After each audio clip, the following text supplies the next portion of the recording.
Assalamualaikum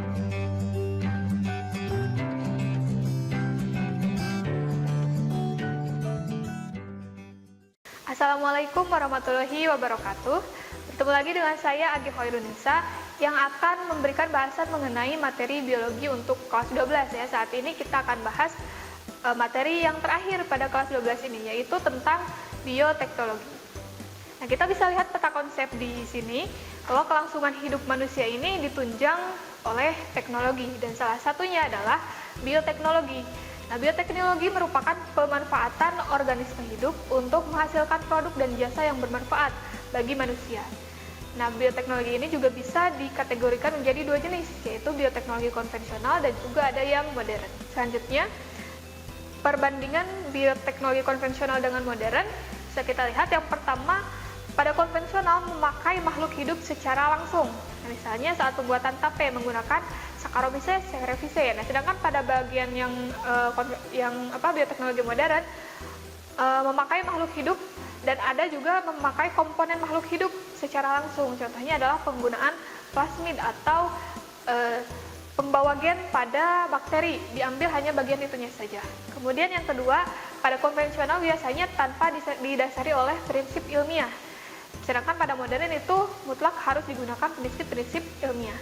Yang ketiga, pada bioteknologi konvensional biasanya berdasarkan keterampilan yang diwariskan secara turun-temurun, resepnya sudah ada dari nenek moyang misalnya. Sedangkan pada yang modern itu merupakan hasil pengkajian berbagai disiplin ilmu yang mendalam.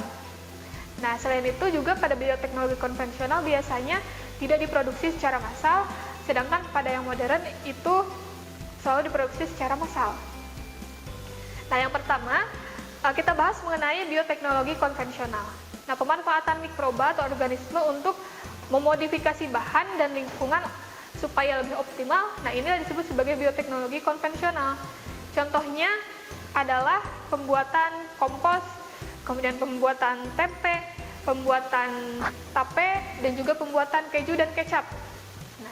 Nah, pada bioteknologi konvensional ini digunakan beberapa jenis mikroorganisme. Nah, ini bisa dilihat di tabel di sini.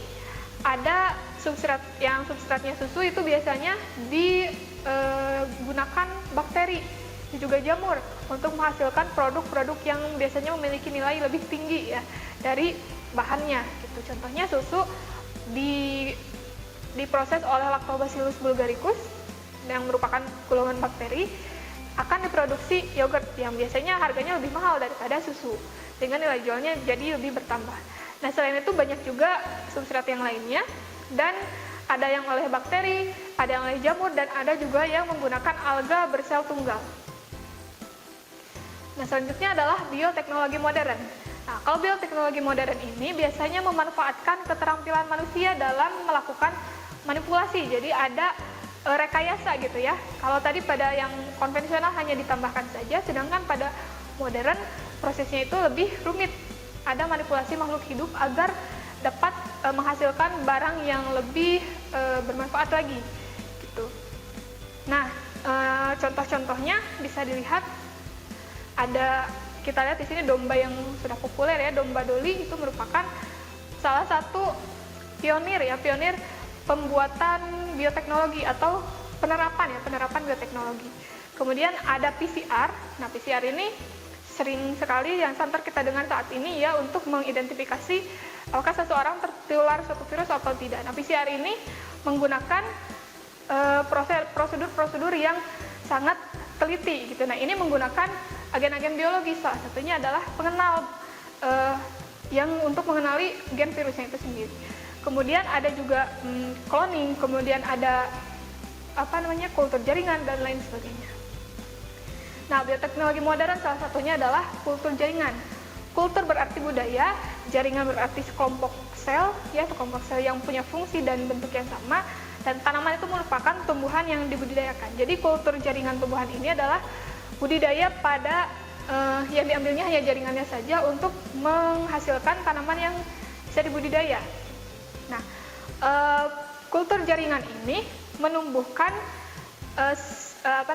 sel tunggal menjadi sebuah tanaman yang utuh gitu. Jadi dari bagian yang hanya sedikit saja menjadi bagian yang utuh, menjadi suatu pohon atau suatu tanaman.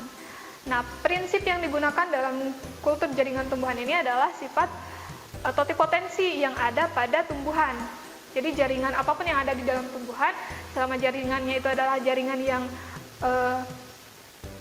jaringan induk, maka akan menghasilkan tumbuhan yang secara lengkap.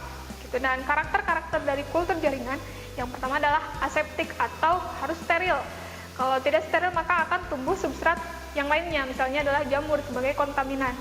Yang kedua adalah lingkungan tumbuhnya normal, jadi disesuaikan, diberikan nutrisi yang sesuai dengan keadaan aslinya.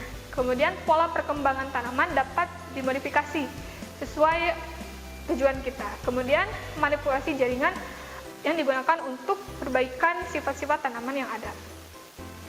Dampak positif yang dihasilkan dari bioteknologi ada terjadi pada beberapa bidang ya. Salah satunya adalah peningkatan produksi pangan. Dengan adanya bioteknologi modern dan juga konvensional, pangan menjadi lebih banyak diproduksi gitu ya. Lebih bermanfaat lagi karena bisa meningkatkan nilai gizi, bisa meningkatkan nilai jual dan sebagainya. Kemudian juga peningkatan kesehatan. Dengan tadi ditemukannya atau dibuatnya vaksin-vaksin, dibuatnya antibiotik, itu juga bisa sebagai obat ya, sebagai menghindarkan kita dari penyakit. Kemudian juga penyedia bahan bakar alternatif. Ini contohnya adalah penggunaan bakteri yang bisa mengubah alga atau tanaman hijau menjadi bahan bakar. Nah, selanjutnya adalah dampak negatif. Nah, yang pertama pada bidang etika atau moral. Nah, ada beberapa masyarakat, golongan masyarakat yang menganggap bahwa menyisipkan gen pada suatu makhluk hidup, tidak hanya manusia saja, mereka bilang bahwa ini bertentangan dengan nilai budaya dan juga melanggar hukum alam karena menyisipkan sesuatu pada yang bukan miliknya gitu ya. Nah, kemudian dampak lainnya adalah dampak pada bidang kesehatan.